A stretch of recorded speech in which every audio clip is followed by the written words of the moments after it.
Stop negotiating with your weaknesses. Put your thinkers on. That little voice that tells you 5 more minutes online, 1 more day off. That's not harmless, right? No, that's sabotage. Stripping away your discipline piece by piece till you don't even notice it's gone.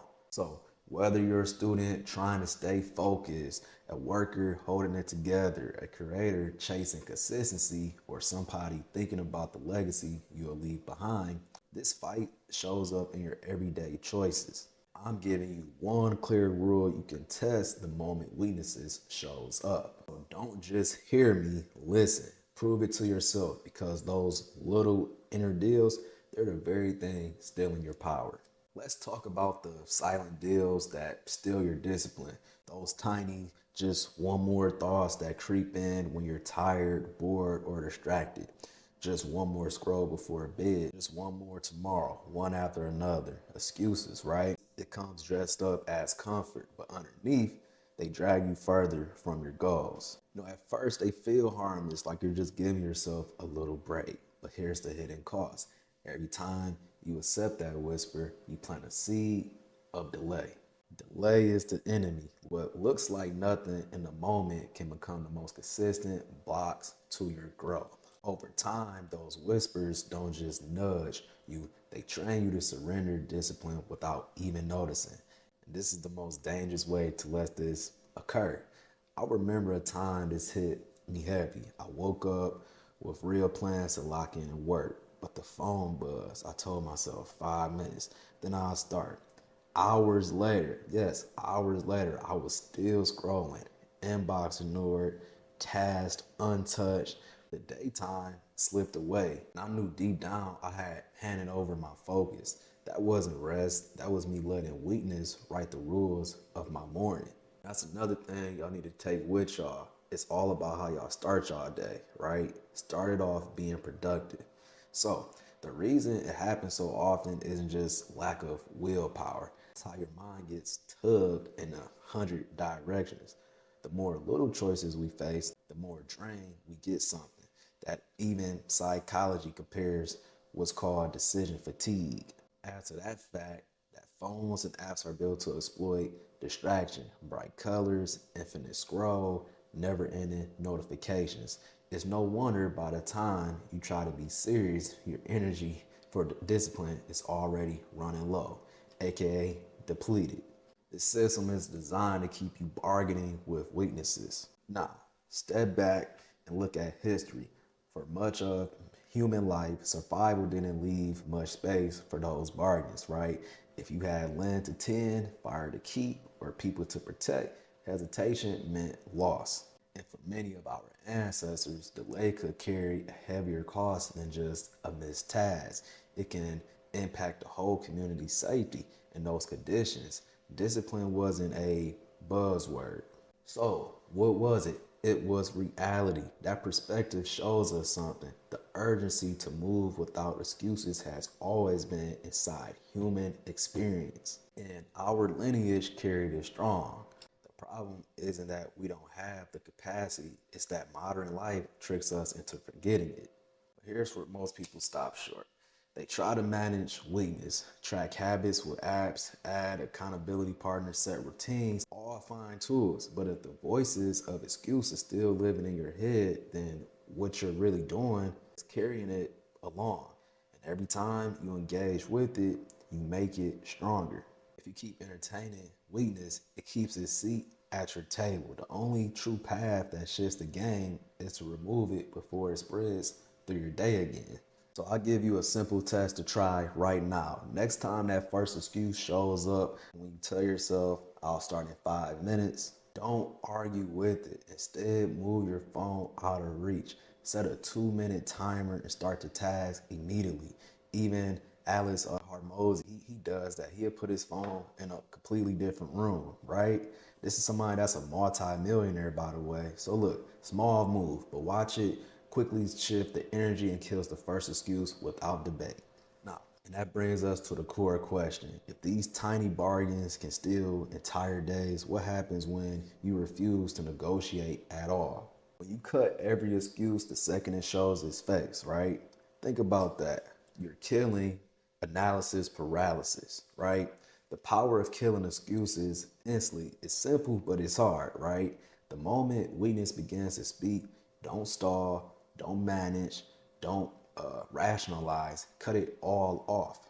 That's more discipline, that's freedom, that's a sense of autonomy. And at first, it may sound unrealistic because most of us have been taught to argue with delay instead of ending it. But nothing great is built on debates inside your own head. Greatness starts in the space of seconds. When your mind says later, the answer is always now. That gap in time, the few seconds between excuse and action, decides who leaves a mark and who gets forgotten. Your brain will try to trick you. It will convince you that stalling is rest, that a break is comfort, but comfort is not what shows up after delay regret does, right? Think about it. When you skip the workout, when you put off the project, when you choose the couch over the call for a moment, you feel relief like you got away with it. But that shadow of regret follows heavier each time. The mind is wired to make you believe hesitation is safety, when in reality, it's safety against your higher self. That 5 minutes morph into a lifestyle of detours. Are you noticing how often those whispers rewrites your day? Nah, picture an athlete at dawn. Rain, hitting the street, the body says stay in bed, but they lace up anyways. That choice, cutting off excuse in the first second, is the difference between someone training for greatness and someone settling for the same cycle. Talent matters, sure, but the refusal to negotiate with weakness matters more. Drawing from Afrocentric thought and ancient Egyptian ideas like Mayat, balance was seen as a way of life. Remember, Mayat was things that you can even prove in nature. You have nighttime, you have daytime. Weakness is an imbalance, and when excuses rise, order bends. To align with Mayat meant immediate correction, no later, because later tilts the scale. It was about moving in the order right now, not playing mental chess with delay. They teach that in school. No, they don't teach that in school. They don't even teach you about your own brain. They don't teach that in school. Ain't that funny? Because I thought that's what school was all about. But anyways, that's a different topic for a different day. Let's stay on topic. Think about weakness philosophically, right? It's not your true self. It's an imposter self. That imposter sounds like comfort, but in reality, it chains you to a cycle that don't serve you.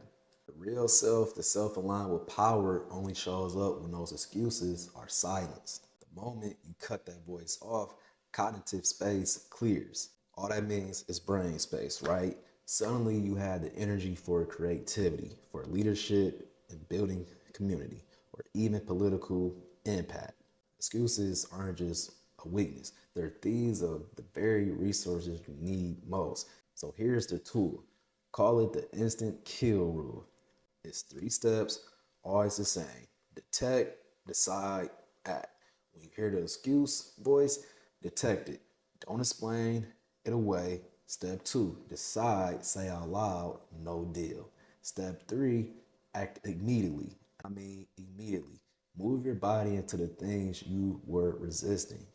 Let's sum it up. That's it. Detect, decide, act. Try it 3 times today. Each time you do, you're weakening the imposter and strengthening the real you is what? Your higher self. You guessed it. And let's make this interactive. Pause with me right now for 5 seconds. Name your most common excuse voice, the one that says just one more. Say it out loud or drop it in the chat. Don't think too long. Detect it, name it, and move. Excuses are sparks. If you see sparks in your kitchen, you don't negotiate with them. You put them out before the fire takes your whole house. Weakness works the same. If you stop at the first whisper, you save your day before it burns. That's the power of killing excuses instantly. It gives you back time, energy, and freedom. So now the real question isn't whether excuses will show up. They always do. The question is whether you'll bargain with them or whether you'll refuse to deal every time it knocks. So discipline is freedom. Every time you cut an excuse at the root, you clear the space for your real self to move without hesitation. That's how order, focus, and power begins to align, not by waiting, but by acting, right? Before you click away, drop in the comments the single excuse you'll kill today. Right now, stand up. Do one action you've been delaying. Then come back and tell me what it was. You can play the video while you do the action. And if this sharpens you, subscribe and hit the bell for more of these mental block breakdowns. You can join the Discord, all the other YouTube stuff, man. Y'all know what it is. Don't be stuck and done forever. Let's learn to grow together. It's Heff.